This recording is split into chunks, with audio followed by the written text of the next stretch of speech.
Hello সবাই, আমার city village Ruhi চ্যানেলে সবাইকে স্বাগত জানাই। আজকে আমি আপনাদের নিয়ে এসেছি একদম মাছের বাজারে। দেখব কী কী মাছ পাওয়া যায় আর কেমন দাম। চলুন শুরু করি।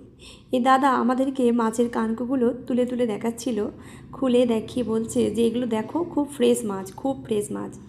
এখানের মাছগুলো না খুব ফ্রেশ এবং খুবই ভালো, আর দামটাও খুবই রিজনেবল।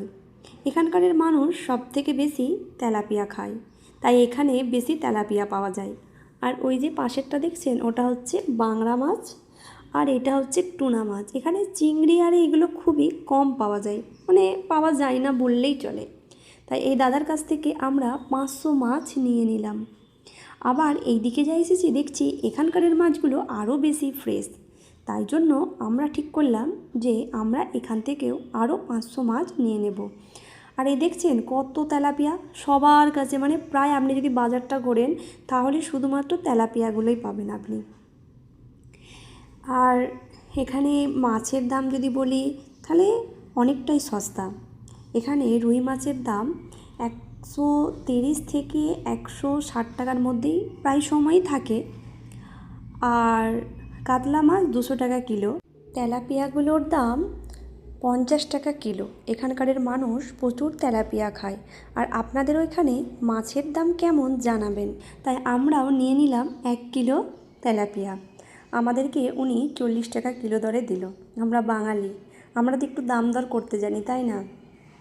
আমরা 40 টাকা কিলো দিয়ে এই 1 কিলো মাছ নিয়ে নিলাম।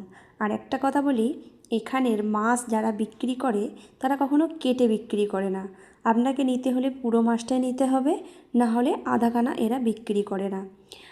যারা মাছ কাটিং করে তাদেরকে আলাদা করে পে করতে হয়।